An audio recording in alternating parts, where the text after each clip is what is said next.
Okay, ladies and gentlemen, so in this next video we're going to be creating a head from a profile view, and the profile just means from a side view essentially. So we're going to start out with the very same first step that we started out with when we were drawing the face from the front, and that's just drawing ourselves a big circle.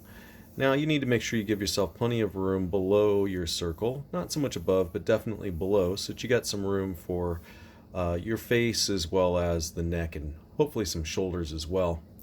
So as you can see, I went and drew us out a circle here to start us out with. It isn't quite a perfect circle, but you know what? It's hand-drawn, so I think I'm okay with what I got. I'll go ahead and get rid of the mistake lines. So just like last time, when you're drawing a circle, and if you're trying to draw it by hand, what you want to do is keep on drawing lines until you have a combination of lines that create a perfect circle, and therefore you can avoid making the same mistakes twice, because if you erase a bad looking line and then try to redraw it, well, you may still draw the same bad line again. Alright, now our second step for drawing the face from this direction is to drop a line down from the side of the circle. So whichever side sticks out the most, just drop a line down from that. And you can go, let's say if this is half of the height of the circle, go about half the height below. We may not use all of it, but we'll use most of it. Alright, now we're going to find our jawline next. Our jawline is just going to be a little bit behind the center of the circle at the bottom. So here's the center right here, a little bit further back than that. Not too much further. Give it a slight angle. This is that part that kind of like that area where it changes direction just below your ear. And then drop the jawline down. Make sure it's not too much of an angle. You don't want some weird alien looking head. Make sure it's not too flat of an angle, or it might look more like a sugar skull, like one of those Dia de los Muertos ofrenda. Now, for the front of the face here, right at the bottom, we're just going to give it a slight angle upwards. And remember that that happens because your chin does angle back as it goes back in space at the bottom of your face. It doesn't come to a point at the bottom of your face. Now, from here, my favorite technique is to draw a line at the top and the bottom of my face, or at the head, I mean, and the reason for that is because it's really hard to decide where exactly the center of the face is for the purposes of drawing the eye line. So you can take a ruler or you can freehand. Ruler's obviously more accurate, but you use whatever you have handy. You can use the edge of a book or folder too. In a pinch, I'll take a piece of paper and just fold it a couple of times, and you got a pretty stiff edge to work against. Alright, so we went ahead and drew the lines across the top and bottom of the head, and the only purpose for those is just to make it easier for you to spot where the halfway point is. So you could literally measure the distance between those two marks, or you could just guesstimate it. Since I happen to have a ruler right here, why don't I just go ahead and measure it. It looks like I've got a 6 inches, 6.5, 6.5 plus 2 little marks, we'll call it. So half of 6 is 3. We'll increase that by a quarter, which is half of a half, and we said there are 2 little marks passed, so we'll increase it by another half a mark. Yes, I could call it what it actually is in terms of sixteenths and eighths and stuff like that, but quite frankly, this is a good way to do it without making yourself freak out about all these numbers. Just kind of count the marks and split them in half. Alright, now, that is our eye line. Slightly crooked, but that's easy enough to fix. Wasn't off by much. Alright, now, the next one we're going to make is for the nose and bottom of the ears, so halfway between here and here. Well, that's a little bit short of a distance, and I am just going to eyeball that. I would say that's about halfway. So, there's that line. Alright, now the next line is going to be halfway between this line and this line, and that is going to be for the mouth. And remember, that is not for the whole mouth, that's just for the lower lip. So that's where the lower lip starts from, and then the mouth opening would be above that. Alright, so now that we have all those marks, what we can go ahead and do next is to start building facial features off the front of the face here. So you can start out with whatever portion you want. I'm going to start out with an eyebrow ridge. So if you look at somebody from the front, you'll notice that they have an eyebrow ridge. Now, the front of someone's face can be very individual. So if you notice that somebody has more of an angle to their forehead like that, or less of an eyebrow ridge, or more of an bulge in the front of their forehead, you can make it shaped like whatever that person actually looks like. You determine that, okay? So my suggestion is get a picture of somebody, or find a family member or a friend that's in the household there that you can recruit to do that with. Or find a picture of somebody that you like online and find a picture of them from the side. The hard part is actually finding a picture of somebody from the side. Usually you can find front or 3/4 view. All right, now for the nose. You can make the nose shaped like whatever you want, as long as it's a realistic nose shape. But what I would like to point out is that nobody's nose comes to a sharp point. Nobody has like a witch nose from a cartoon or something. So you'll want to make sure that you round off the nose. It's really, really going to be helpful to do that, especially when it comes to when you have the shading.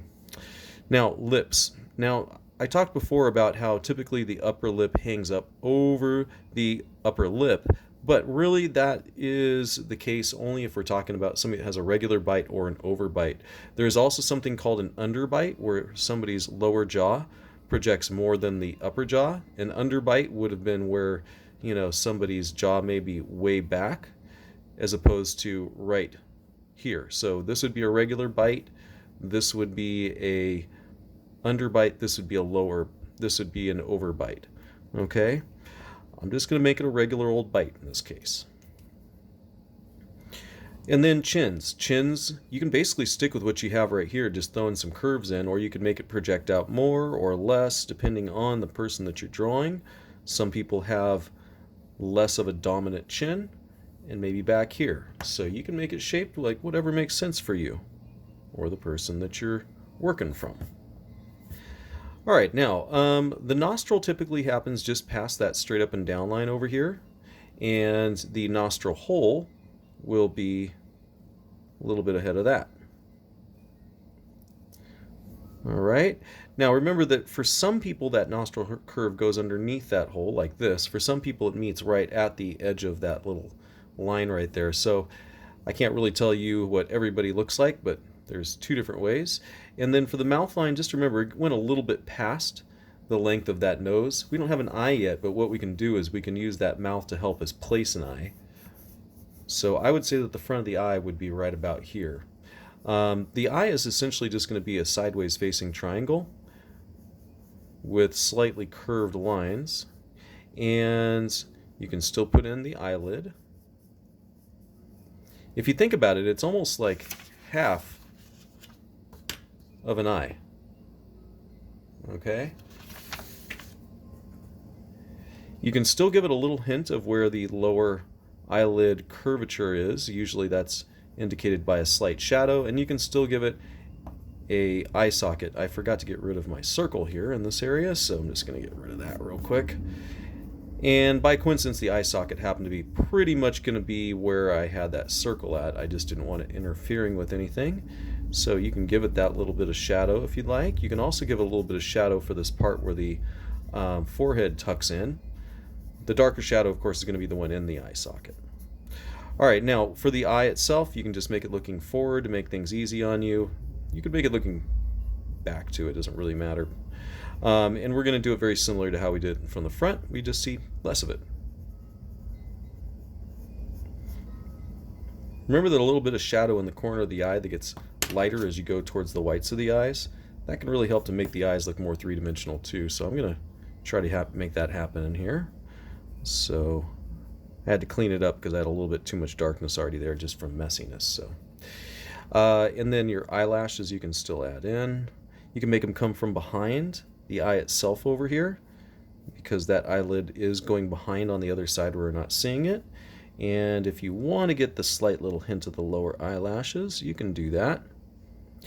If the person's older, you can give it crow feet or whatever. You can give it the shadow near the nose here. We can put our lips in. And I'm going to get rid of our straight up and down line. We don't need that anymore.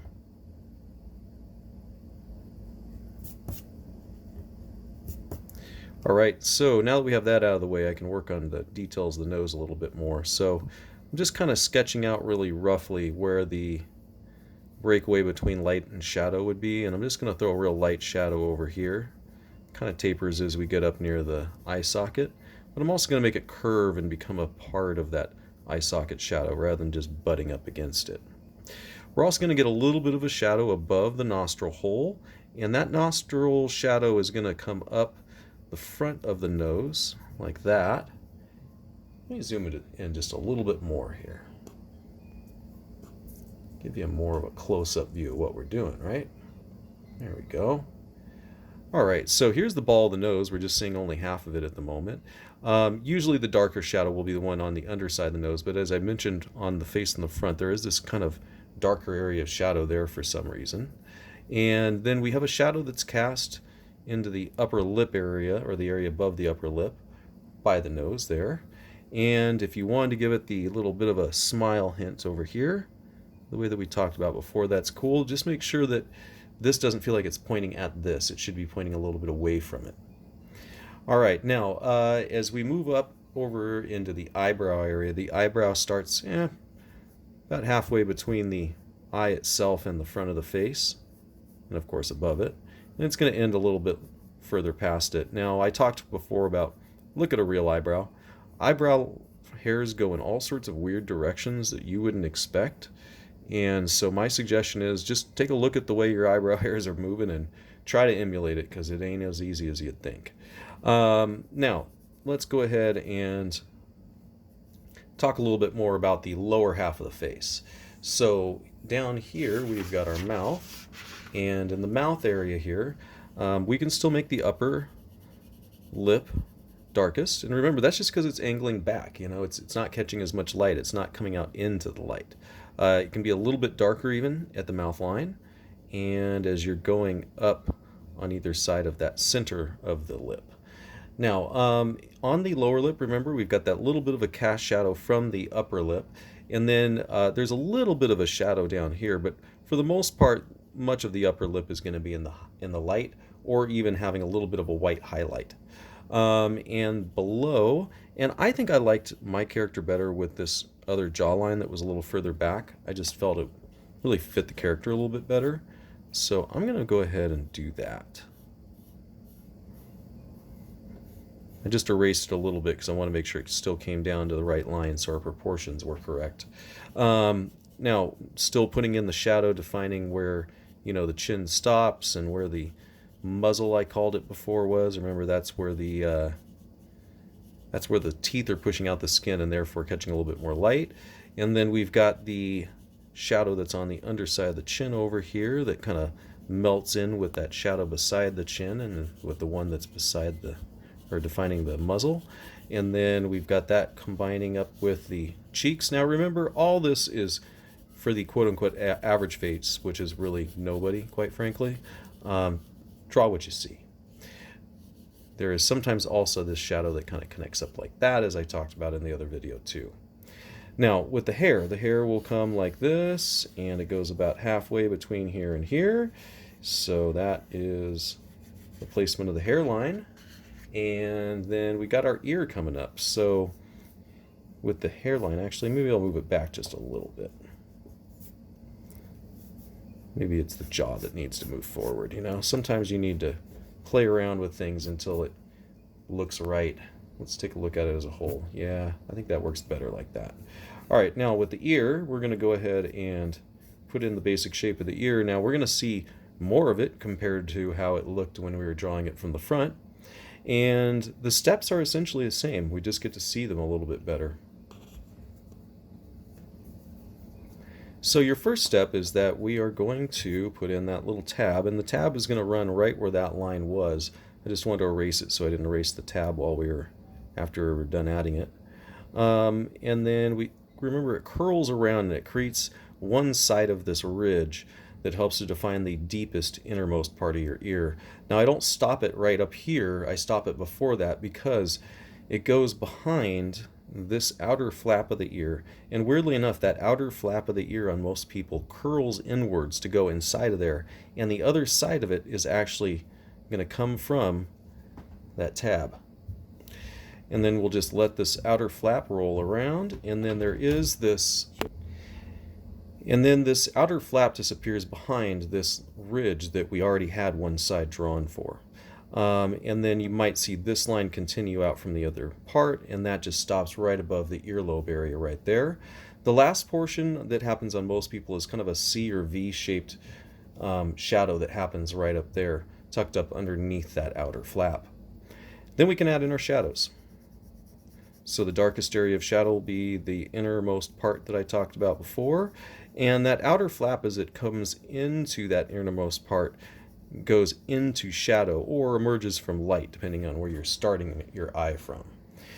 You will have this shadow that's cast right below the outer flap, and then there's this shadow that's inside this little pocket too, which is almost as dark, or pretty much as dark as that. Then we'll start with kind of a medium value, and we will work it and get it a little bit lighter as we go up into that outer ridge. We can throw a little bit of a shadow, maybe around the inner portion of that outer ridge, and then a little teeny shadow down here. Now you can look at the people's earlobes. Sometimes people have shadows down there, but that's kind of more of a, less of a predictable feature.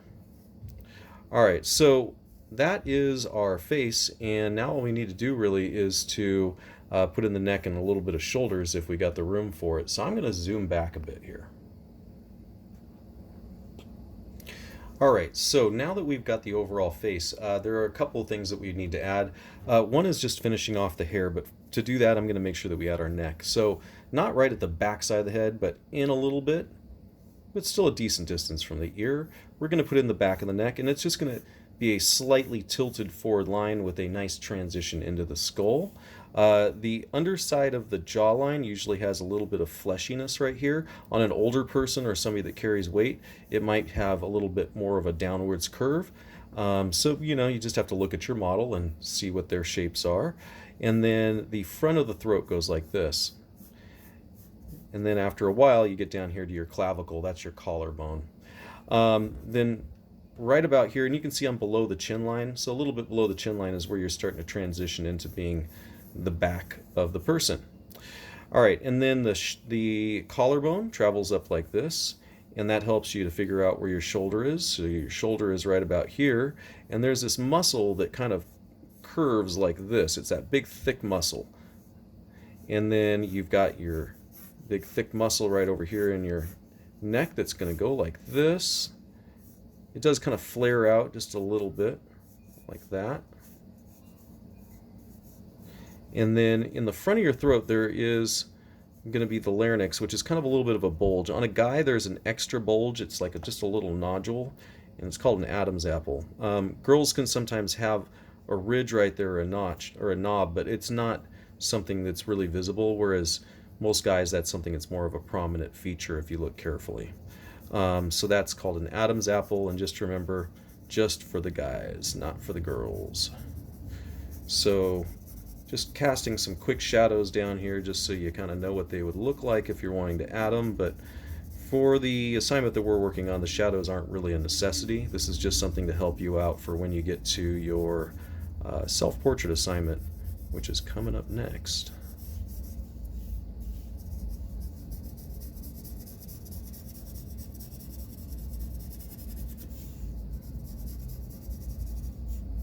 Alright, so the back of the hair, you can make it come down as far as you want and give it whatever sort of a shape you think that the person might have based on the haircut that they've got. Remember that the hair is not tattooed on the skull, so you do need to make it come off of the skull, which is why I'm giving us that line that is off the skull, coming around the back like that, just to help to define the hairline. When it comes to drawing hair, my basic suggestion is you can experiment if you want to, but on the surrealism or on the cubism piece, you're probably not really going to need that. And to be honest, when you're working on a self-portrait in paint, you're probably not going to get detailed enough to really show individual hairs anyway, so I wouldn't put too much time or thought into that when it comes to in this drawing. So that's how you draw your basic face from a profile view, and coming up next will be the 3/4 view.